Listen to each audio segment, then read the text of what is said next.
Hi, my name is Armand Molodina, and this is my legal philosopher assignment. My legal philosopher is Plato. Plato was born in classical Athens on 7th May 427 BC. He was born into a wealthy family, so he attended the best private schools. He studied many subjects like philosophy, poetry, and gymnastics. Plato grew up during the Peloponnesian War, and as a young man, he saw so much political chaos from the final defeat of Athens by Sparta. He didn't go into politics, but rather into philosophy. Plato was inspired by Socrates to pursue knowledge and virtue. Although Plato was famously taught by Socrates, he was very much influenced by Pythagoras and many other philosophers.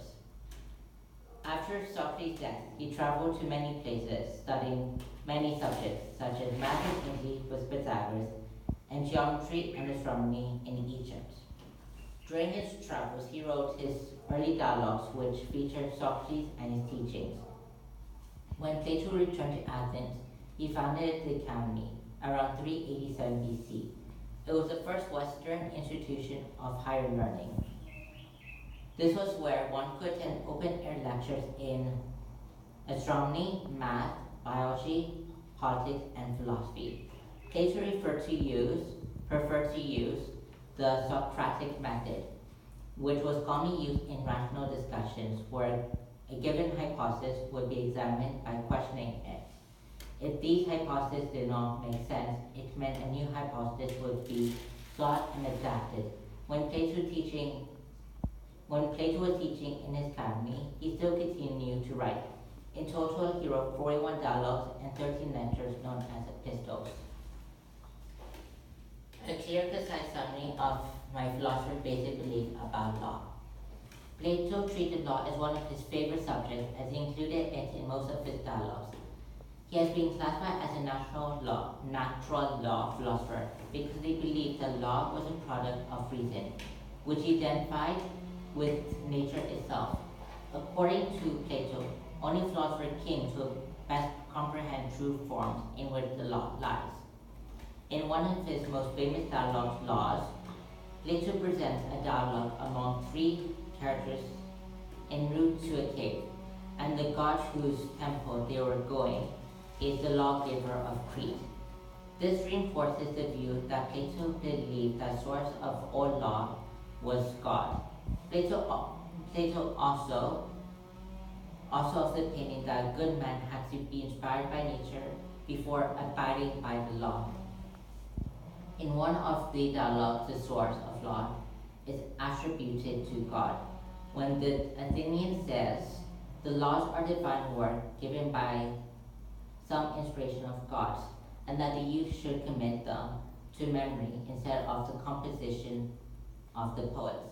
Plato's view of law, therefore, was that it was God-given. One sample of my writings by a philosopher on the topic of law. One of the most foremost writings about law by Plato is Laws. According to Plato, the ideal legislature is one whose society, the object, one ensures that law drive and guide all virtues in society. The object of law cannot be guide war only. Peace and not war should be the true aim of the legislature. According to Plato, the law should also be the basis upon which society is founded, starting from family creation of families, aggregation of families, cities, and eventually the state.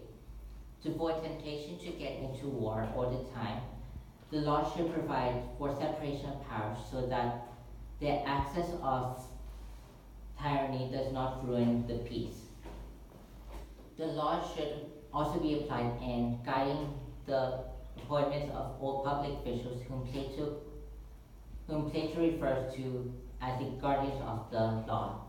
Plato also touches on the criminal justice system, especially on how to classify and punish criminal offenses. He starts off with crimes against God, then he moves to those against the state.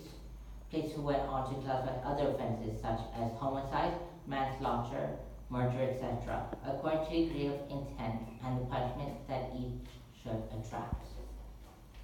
A well thought out explanation for the samples of writing which makes a clear connection between ideas expressed by my philosopher and their basic belief about the law. Plato believed that the great inspiration for law was God's. The main object of law should be to preserve virtue. For writing laws, it is clear that he viewed law as a tool to instill order, accountability, and good leadership in society.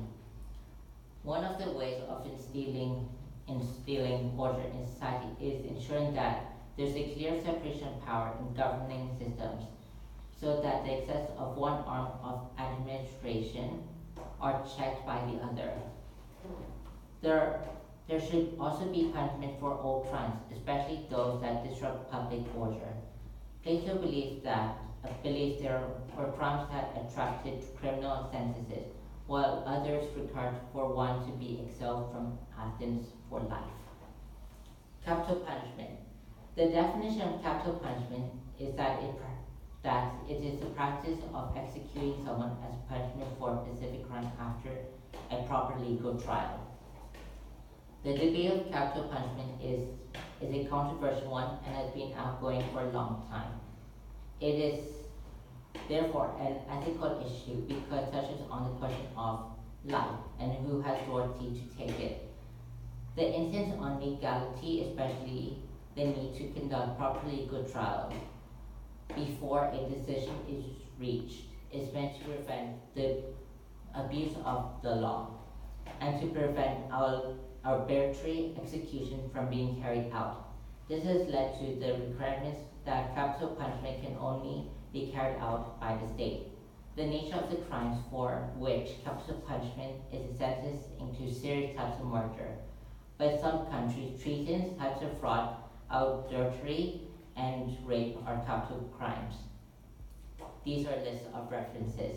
Thank you.